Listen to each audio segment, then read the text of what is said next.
Welcome back, viewers. And while we wait for my guests, let's take a few more newspapers. And the first one being the Vanguard newspaper. The Vanguard newspaper leads with Kwamwon Comfort Bob. Lawyers, aviation experts blast federal government. And this has several writers. So the first one says, say due process not followed in resolving incidents. Then accuse Keyamo of interference with NCAA affairs. Comfort Bob freed, Kwamwan's ban cut to 1 month. Asks Ibom Air to withdraw case against her. Life no-fly ban lifted. And directs NCAA to withdraw criminal case against Kwamwan and regulatory agency to release licenses of value jet pilots after 1 month. And then you have the picture of Kwamwan, Keyamo, and Comfort Emanson right there. And by the side of those pictures, you have fake orders, ministers to forward lists of projects to BPP for scrutiny. And then below it, you have a strip. First of all, it says federal government declares 7-year moratorium on new varsities, polytechnics, and colleges of education. And then below, by the side of that, you have Chan. Eagles need better coach. Sudan coach says so. And then you have invasion. Obasanjo Library to sue EFCC, demands 3.5 billion naira compensation. And then you have drug war. Why federal government will continue to strengthen NDLEA. Is the National Security Advisor and Attorney General of the Federation speaking there. And then you have on top of the Vanguard masthead, you have at the top of the paper, there's a strip saying fuel consumption dropped 16% to 1.44 billion liters in June. That's the NMDPRA making those information available. And then you have 3 pieces under the strip. The first one says reforms. Federal government targets 7% economic growth rate by 2027. And then you have Tinubu departs Abuja on 2-nation visit. And finally, UK to deport foreign criminals immediately after sentencing. Quickly, we move on to the leadership newspapers. You have leading here is reactions as Tinubu orders review of revenue retention by NNPCL others. And then directs reassessment of oil companies 30% management fee, 30% frontier exploration deductions. And you now have pictures, stories below that. And then you have a strip below those picture stories. Federal government tightens control over 2025 capital budget spending. And then you have we must keep animals in ranches to end farmer-herder clashes. That's the Chief of Defense Staff, CDS, says we must keep animals in ranches to end farmer-herder clashes. Federal government stops establishment of new varsities, others.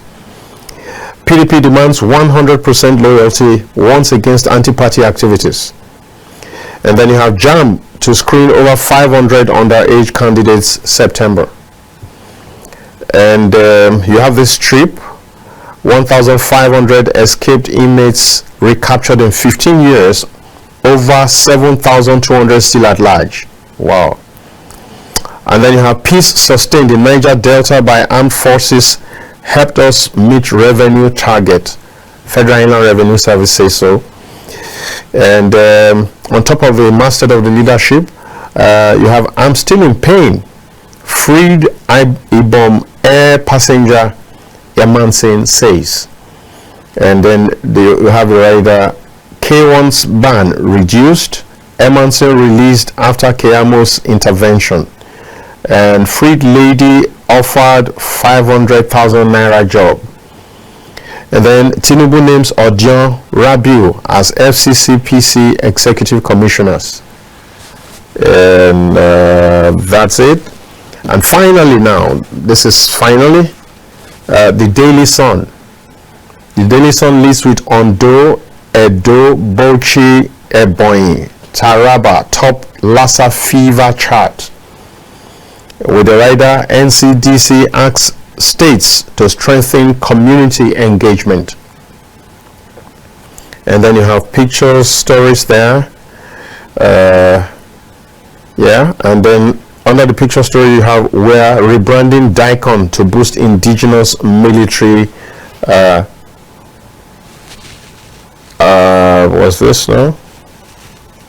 Well, that is by the Chief of Defense Staff though. Now, invasion. Obasanjo Library demands 3.5 billion naira in damages and apology from the EFCC. Why Tinubu will continue to strengthen NDLEA. That's the National Security Advisor explaining why. And death row inmates, inmates demand double ration. All right. Okay, and then you have federal government OK's 7-year ban on new federal tertiary institutions, with the rider approves 9 new private varsities. Okay, and you have NCAA to meet Ibom Air over passenger dispute, with the rider mixed reactions, trail Kwamwan aviation ambassador appointment. That's it. And I think from this point, let's just take it that we're doing the analysis together, and very shortly I believe that my guest will be here. Now, so just in case you're interested, do call me and let me have your own take on these headlines. I'm very excited though by the first one that has to do with the one that really strikes me most is the 7-year ban on new varsities, new polytechnics, new colleges of education, and I think it's about time that we did that. I think that this is long overdue. We should put a limit to the number of universities, especially because some of them are just glorified secondary schools. They hardly have the facilities that a university should have. Even their faculties are questionable. So what exactly marks them out as tertiary institutions? So it's better to develop what we have on ground, ensure that they really feel fit the bill of tertiary institutions, really are able to to be properly presented as such before we move to creating new ones. Hello? Hello. Good morning, sir. Good morning. Welcome, my brother. This is Jibrin in Gwagwalada. You're welcome. You're welcome. You're welcome. Sir, not only banding new introductions from the University College of Education, they should also ban all our ministers, all everybody from going to overseas for schooling. Let all of us school in Nigeria. If all those directors, like the Minister of Education, let his children be a student of ASU strike will stop. All those people with political appointment, if their children is not in Nigeria, they should not give them any appointment, because if they now go to overseas and finish, they will not come here to be heading the children who school in Nigeria. All right. All those leaders, and in my observation, nobody should go after the recruits. If they are going down, let them tax the heavy to use it as a generation to Nigeria. Not only funding of private schools in Nigeria, funding of establishing universities, so that our own university here will be upgraded. Thank you, sir. I see your point. Thank you, Jibrin. Thank you so much. Yeah, so he's saying it shouldn't just end with holding on to the creation of new universities or new tertiary institutions. He says Nigerian leaders should be compelled to send their children to Nigerian schools, Nigerian tertiary institutions. Makes a whole lot of sense, because like he said, if that happens, then there will be less strikes, because everybody's hand will be on deck to ensure that the system works. Most likely all the facilities we've always complained about will now be made available within those schools, because they want the best for their children too. So and they have no option than to send their children to those schools. So they will give, I mean, quality attention and ensure that there's proper funding and all that and all that. But that now, I mean, what is insinuating is that right now, with the situation where they can send their children elsewhere, they don't care what happens locally. It makes a whole lot of sense. It makes a whole lot of sense, and it might be something to look at.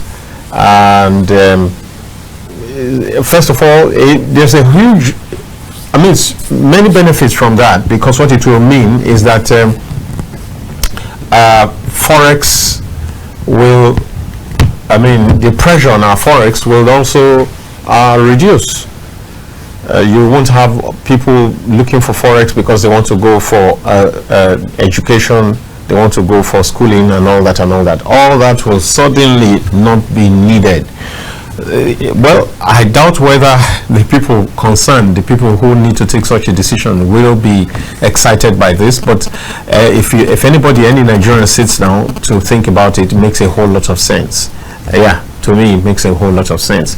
So, yeah, Jibrin has expanded the discourse right now, saying it's not just about stopping the creation of new universities, but also ensure that those universities that exist, that Nigerian leaders don't send their children outside of the shores of Nigeria for education, but that their children attend those Nigerian schools. After all, part of why they are asking that there should be a moratorium of 7 years is because there are no enrollments in some of those universities. There are universities that have zero enrollment from JAMB. Imagine that. So, I mean, that's a redundant school. It's not needed. It's how do they say it now? Excess to need. I mean, it's above need. There's no need for it. Meanwhile, many more are still being established. In actual fact, they just approved 9. So I really think that this makes sense, and Jibrin also makes sense. Yes, Jibrin also makes sense. And talking about the Emerson and Emerson Bob and Kwam case, if you ask me, I will say that I also think that when you do those kind of how do you say it now, tumbling, I mean, you make a pronouncement today and 2 days later you run away from it with such with such a difference, such a gap. You crash a 6-month ban to 1 month. What exactly is the matter? What exactly are you trying to achieve? What exactly are you trying to achieve, giving such a person also a role to play in? Are you saying that there are no other persons of sterling qualities, of character that can be emulated, that should be given such positions? Must it be somebody who has broken that law before that you now want to use? I don't understand it. And like some people have said, if you give a role, an ambassadorial role, even though volunteer, even though free, if you give it to a Kwam, please do ensure also that you give to Comfort Emerson. Abi, if that's what we want to do, let's do it across board. All right. So let me take this breather and be back. All right, welcome back, and it's still the press, and it's coming to you from the Abuja studio of Captain Television. My name is Dario Mogo, and I have with me my guest Richard Oriri. Richard, you're welcome. It's my pleasure. Good morning. Right. So you have taken a look at some of the headlines this morning. One major one that runs through all the papers, we read about 10 papers, is the federal government's decision to hold on to put an embargo on the creation of new universities, polytechnics, and colleges of education. How do you read? Now, when I went through that news online, I saw reasons to the decision of the federal government. There are too many federal institutions now or even state institutions, or tertiary institutions mostly. Generally That are not even being taken care of. The funding is another problem. And another major issue concerning what is going on within the establishment of new tertiary institutions in Nigeria is the ethnic influence attached to it and the regional matter, especially from the National Assembly, House of Reps and Senators. Almost every member of House of Reps, every member of the Senate, they want federal tertiary institutions established within their federal constituencies and the senatorial zones, in order to appease the voters from their constituency, from their senatorial district, for votes and all of that. It's like they have turned the establishment of tertiary institutions now to kind of vote buying arrangement, and that shouldn't be. The first thing to be considered is the ones available. Are they being funded? Are they properly managed? Those are the issues they should even be talking about. Are they playing their roles? Are they playing their roles? And is the quality enough for one to say we should still add more? Now begin to add more. So those are the kind of questions Nigerians need from the National Assembly, instead of going to the area of say we are establishing new tertiary institutions when the ones available are not giving the necessary result. If you look at JAMB the WAEC result this year, you see that there is so much lapses within the secondary aspect, that is the basic education aspect. Then if you look at JAMB result as well, you see that the tertiary institutions, they are not doing well as well, because if you are teaching and if learning is not taking place, it shows in the results. Clearly. And it shows clearly that learning in our tertiary institutions, they are not taking place at all. If learning is not taking place, you should do something to see how you bring about solution to why learning is not taking place in our tertiary institutions. Yeah. But since they are not looking at that, the only area they are looking at is establishment of new tertiary institutions, which is not the priority for now.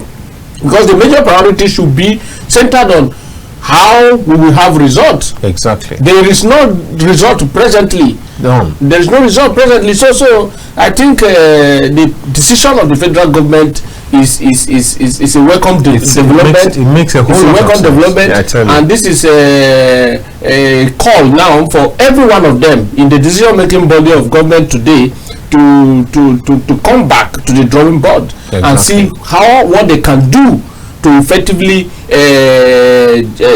channel, if it is fund, if it is a training that they are not giving research, if it is training that they are not giving to the manpower available now, if it is a school environment that is not conducive for students to learn, they should look into that and see how they will solve the problem, rather than just proliferating.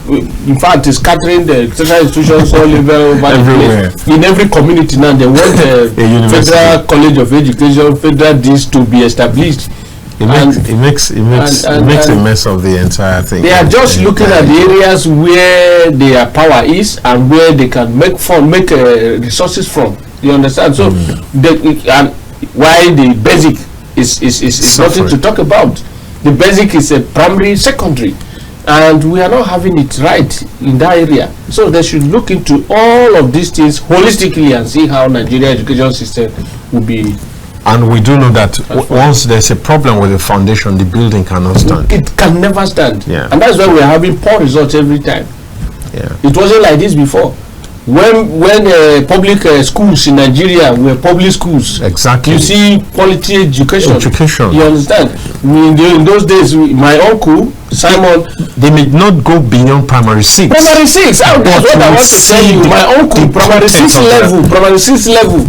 If you see his writing, if he writes letter for you, if he reads, if he think, critical thinking is in their brain. Critical thinking, you know. But today, all of those things have been eroded by it's unfortunate. So it really makes sense for them to sit back and say, look, what we have, let's maintain it first, let's upgrade it first, and then we can come back 7 years later. All right, so that's one, and then yeah, you were talking about the PDP just now. Yep. Okay. So you were talking about the PDP just now, about them dispelling the rumor that they are talking with Jonathan Obi or whatever. And I also saw one of the papers say that they are demanding 100% loyalty now. I think that the party is waking up from a long slumber. For over 1 year, I had said at various opportunities, including several programs on air here, I had said that, look, what I think the party needs is the ensuring that discipline is meted out to people who deserve to be disciplined. That proper, I mean, if you are doing anti-party, then you should be dealt with. Now, after allowing these people to run the party aground, how has it helped them when they kept quiet all this while? It would have been better for them to have stopped all the rubbish that was going on at that time. They would have saved a better part of that party than whatever they are left with right now. I feel for that party crashing from that Olympian height and becoming something like dregs. I'm honestly, it's very sad what has become of the PDP. It shouldn't surprise you. It shouldn't surprise you in the sense that from 1999, there are other political parties from 1999 after the establishment of PDP and which other political party? No, you had the AD, you had the ANPP, exactly, ANPP and all which that. later became APP. Yes, and later they opened the floodgate for other interested Nigerians to come for the registration of new political parties. And many other parties were registered. It was Chief Dalifa Emi and some other few Nigerians that fought the federal government that they should open the floodgate for other new parties to be registered, which Supreme Court to get the judgment. And he even also established the National Conscious Party. Yeah. So and that sincerely gave opportunity for Nigerians to have alternative political parties where they can ventilate their interest to run for public offices. But at the long run, PDP capitalizes on the power that was given to them by Nigerians in 1999, led by Chief Olusegun Obasanjo. They saw that since they have the power, they have the government machinery, and they were undoing the other minority political parties, making them so useless that they could not even have voice to challenge the ruling party. So PDP became a hegemon. You understand? So they are that hegemonic influence that they were using on other smaller political parties made them to believe that they will never crash. It got to a point in Nigeria that PDP leaders were saying that they will be there for 60 years. They will be there for 60 years. They will be there for 60 years. But they never believed, they never knew that strong powers in this world have crashed before. They never thought of, nobody believed that Germany will come to the level they are now. They were among the world superpowers. You understand? They never believed that something could happen to USSR. The great Soviet Union crashed in 1991. You understand? So no matter how, power is not permanent. It's not. It's transient. It's transitory. So they forgot all of this. And in 2015, Nigerians showed them that the power that they were so mad at, drunken over. In fact, got drunk that it is said that power corrupts. Absolute power corrupts. Absolutely. Yes. So that, in fact, sincerely made PDP stakeholders to forget about the masses, and the masses really dealt with them in 2015, and from that time till now there is the attack. They are coming now to realize their mistakes, and I think they have not realized their mistakes. I think they really have not even realized their mistakes. Hello. Hello. Yeah, good morning. Good morning. Yes, you're welcome to Cafe. Abole. Okay. Very much, sir. Okay, you know the voice, you know the person. Yeah, go ahead, sir. Go ahead, sir. I want to contribute, especially my elder brother there, the statement he was making. You know, if you see exactly what is happening now, this is exactly what PDP has done that is almost coming up now. You know, in anything that there is no competition, cannot work right. Now look at the ADC now. There are some few people that we are supposed to slide. Tambua, what was Tambua's problem? For years now, nobody talked about his corruption of anything or looting of anything. But when we are perceiving that they are taking him as a running mate in ADC, he was now invited as EFCC. If really this system we are presently wants to work out, let's forget about something. Yes, this regime of 2 years, our president has tried, more especially in the infrastructure aspect, salary aspect, and also is trying. The federal road now, to go, if they cover it, not most of the time they do cover it and send it on the internet. And we are talking now from roundabout down to the boundary of our brothers, the chief now. I think things are working out. When it comes to this hunting thing, it will bring it down. Let them just forget about hunting. We, the masses, we know what to vote. We know what is in our mind. But when you want to force somebody, although they say you can force a horse to the stream, they can't force him to drink. There are certain things that are not right, but I pray that let them put it right. For especially if you come to this autonomy of the thing, it's not working out in any state. For especially if the state autonomy, local government are not giving down power for free. And that is what is happening within the constituency, that there are so many projects that are not going on. Because even the State House of Assembly members, they also have a tax to operate in their constituency.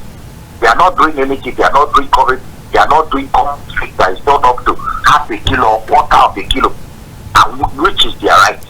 All right. So now you're no longer commenting on any of the headlines of today, have you?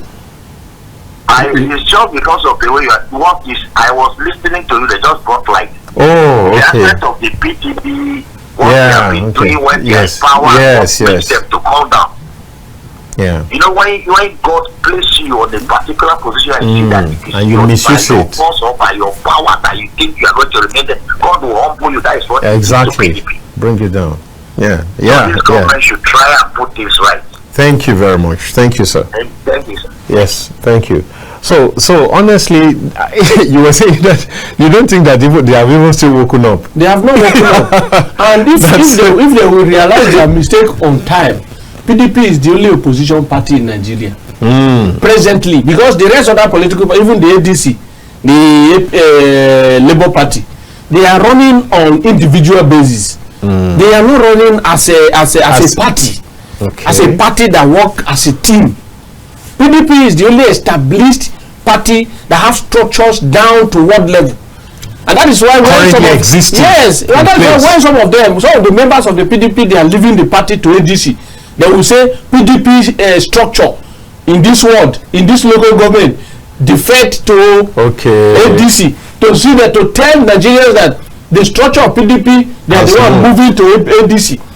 Already PDP have the structure down to the world level. The only thing they need is leadership, which they don't have.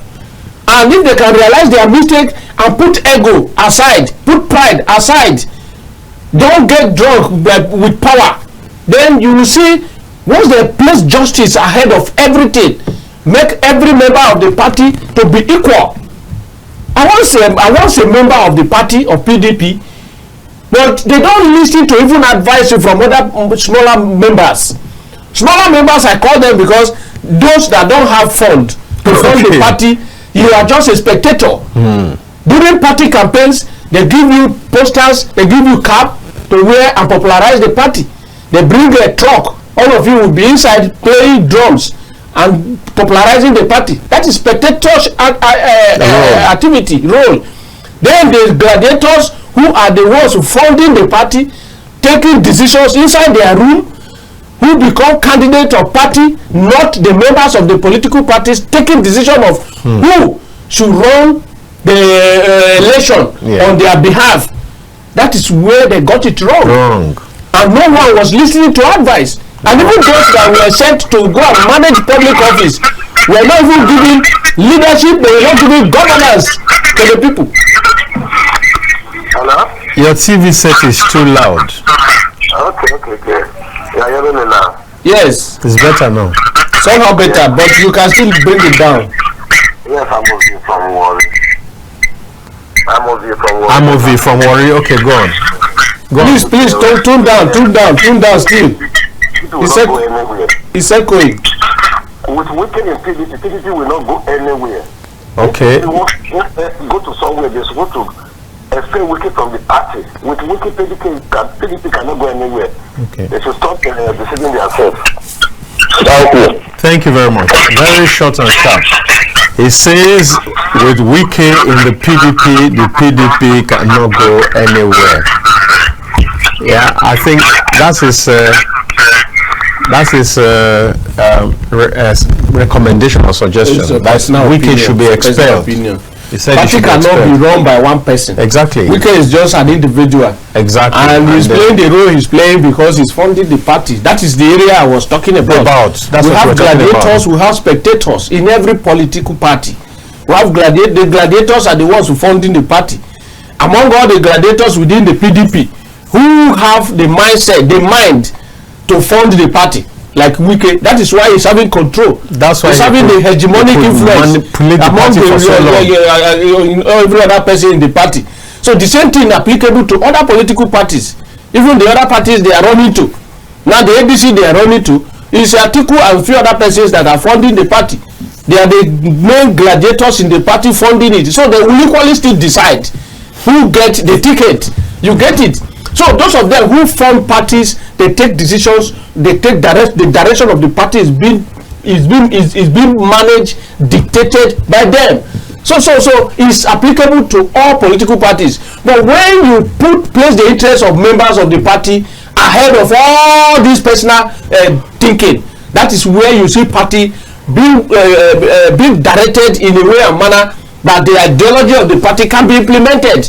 And the general masses can see that this party has focus. This party have direction, and you see everyone try to come in. As you see Nigeria today now, from even political parties, every member of every political parties, they are like people that are chained. And even Nigeria as a whole, not just only Nigeria, the whole of African countries. We are like people that are chained, looking for solution. Who will give us this solution?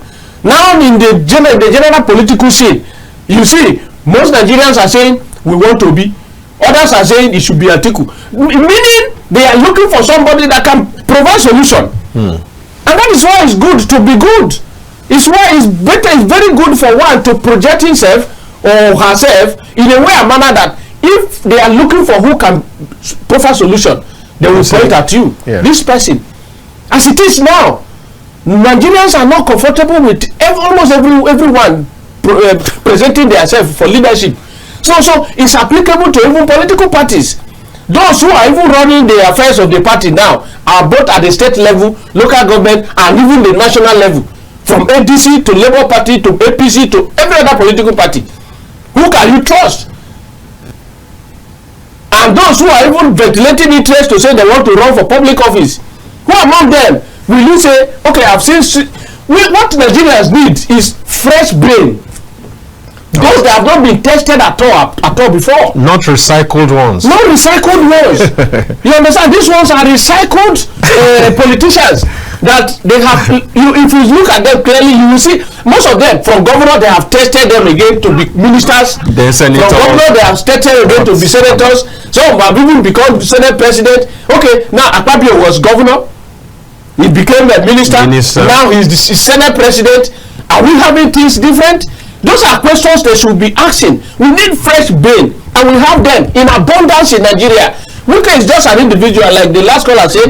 Saying Wike is the PDP, there's nothing PDP will come out with. Good morning. Jibrin is back again. Oh, you're back again. Let's hear you. I'm interested in this saga, in this PDP issue and others. All right. Sir, you see, our law is not strict. Like, if you are you as a president, your governors, you are not supposed to be given this senator again.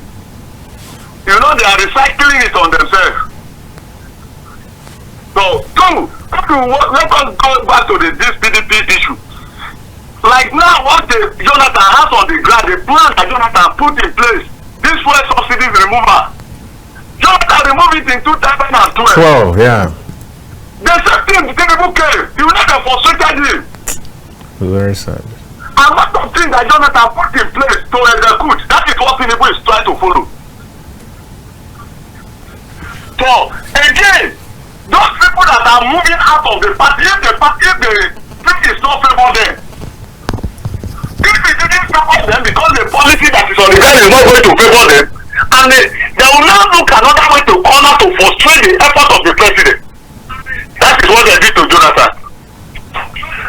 So, one thing I want to say, because I'm so interested, everybody should know that those people that are looking all this way, their area, their constituency, they cannot do anything, but they are doing things just to mobilize to seek the people's interest and move that the party, the man, the president, the officer in charge is not in favor of their areas. Just like what I said about that university of this thing. Let everybody go back to Nigeria to school. Thank you, sir. Thank you very much. Thank you. We already did two very major. How do you see this idea of the former president Obasanjo saying that he's been targeted because the EFCC came into the Obasanjo library premises and arrested a number of persons who are suspected to be Yahoo scammers?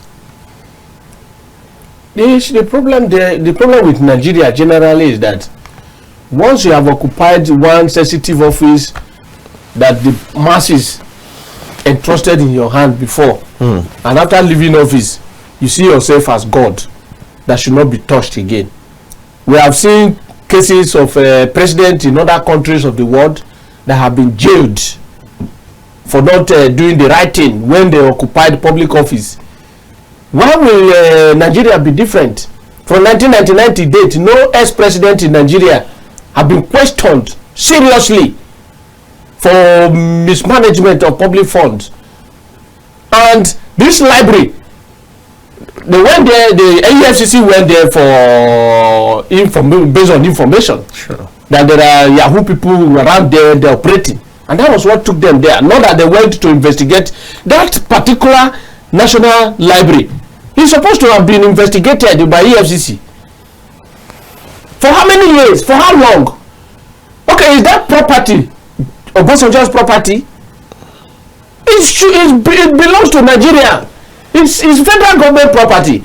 If there was any fund injected into that project, and even outside government, he's still overseeing the project and not the current government overseeing the project, does it mean National Library was not part of Nigerian properties that was handed over to Yaradua? No, it's a very big question. Does it mean National Library was not personal, part of? Is it a personal project? And even if it is a personal project, if it's a personal project, it will be different. But this one is a national library belonging to Nigerians. I think we need. Why is that project still hanging? Why have they not come? How many presidents in Nigeria have come after Obasanjo? And why is that project still continuing? Why would they not investigate what is happening there? And meanwhile, this is not even investigation of that particular project. But that the place has become a hidden place for criminals. And I thought that what I knew of that former president would be that he will be all in support of that kind of thing. That if there are miscreants, if there are people fraudsters who are using my premises, then please investigate them and do whatever. I thought that's the kind of stand he would take. I'm surprised that he's getting. It's shameful for him to even call exactly. Even if somebody will say someone close to him, not him himself, should even be making such comments, not coming from him directly. But our leaders, they are insulting this country. They are insulting us so seriously. Nigeria is in chain. To be frank, no one talk again because you have led this country before. No one talk again because you have accumulated so much. Even those in position now, they are accumulating, are waiting another election to use the same public fund to fund campaign. And no one should question them. What is happening in this country is embarrassing. The entire that's why anywhere you go now as a Nigerian citizen, they keep a serious watch on you. You are from Nigeria, they will watch over you seriously. Even if you are not a criminal, they will watch you like a criminal. Because everywhere around us, if you look at, see, this morning I was talking to my family. Nigerians are seriously in search of solution, people. We really do. Those who will give solution. And the problems are everywhere. But who will give solution? Solution for water, for Nigerians to have water to drink. Who can give solution for Nigerians to have medical services freely, better? Solution. Who can give Nigerians solution for better basic education? Who can give Nigerians solution for better power, steady power supply? Who can give Nigerians solution, better transport system? Sanitation is zero now. The problem is too many. Tomorrow they will talk about electoral reform. Every year, electoral reform. Corruption everywhere. Insecurity, you can't even go to that angle. Insecurity everywhere, even in workplace. Insecurity. Now they say minimum wage in Nigeria is law now. It's in the constitution. Minimum wage should be 70,000 minimum. But there are private sectors that still recruit people for 15,000. Oh my goodness. Someone called me yesterday. There is a place they want her to come and work, and they say 50,000 naira monthly. I said, what happened to the minimum wage? Who are the people to implement this? That's why, even though that will be another discussion some other time, I have argued that, see, what kind of country are we? It is not national minimum wage. Maybe you should say it's minimum wage for civil servants or federal civil servants, because in this same state, if you remember, even that 30,000 that we moved from, I think it was 30,000, right? Yes. For many years, some states couldn't pay. So we need to get to the point where probably the minimum wage will be democratic. Since it's constitutional. For the fact that it's constitutional. Since it is constitutional, even private sector should be bound by. If you hire even cleaner in your house, it should. The minimum you pay the person should be that 70,000. The minimum you pay to even your cleaner at home should be 70,000. You see Nigerians receiving 15,000 naira as monthly salary. 50,000 divided by 30 is how much? 500 naira per day. 500 naira can't buy a bag of pure water. Not to talk of even corn now, even maize, corn on the roadside. You hardly get it for 500 naira. And someone will work from morning till night for 500 naira. 15,000 naira monthly. It's bad. Who are the people to implement this minimum wage? What are they doing? Nigerians that are still under this bondage, that are being paid 50,000, 40,000, 30,000 naira in the private sector, where would they take their complaint to? Where would they take their complaint to? You said minimum wage is 70,000. I am being paid 15,000. Who will come to their age to see that such private sectors increase the minimum wage to 70,000? When will Nigerians complain? There is, in fact, governance is at the low ebb in this country. Nigerians are in chain, sincerely. And that is why anything can happen to anybody. Nobody will come and voice out for you. Nobody. You have no place to run to. The only thing you do is to keep swallowing your pain. The frustration is high. To be sincere, the frustration is high. And it's from this frustration that you see some of these people running to different political parties, shouting and positioning themselves as a populist. Because they have seen area where the masses are grieved. They have seen loopholes where the masses are not happy. The areas that is overpressing them. And they are capitalizing on that, pitching them against the establishment, causing that division. For them, not for the masses to see you who is in government as their enemy. Of course. They are seeing them now who are not even close to saints, to be the saints.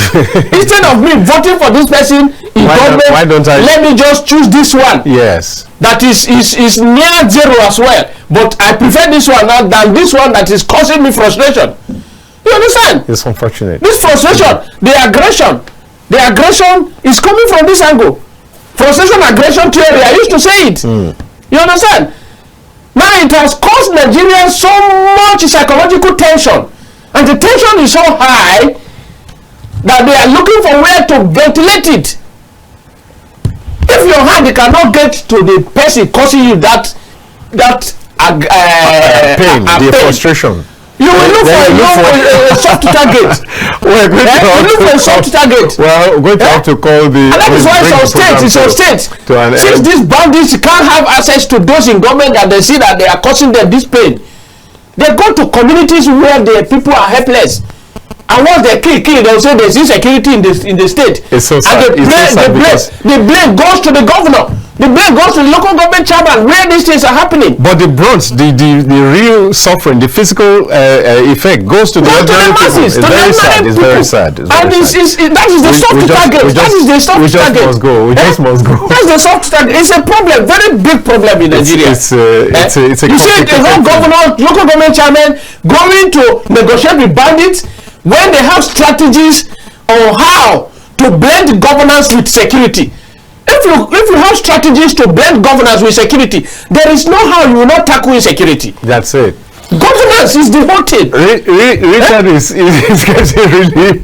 We have to go. We just have to go. I feel my guest, and many times I feel the same way that he's feeling.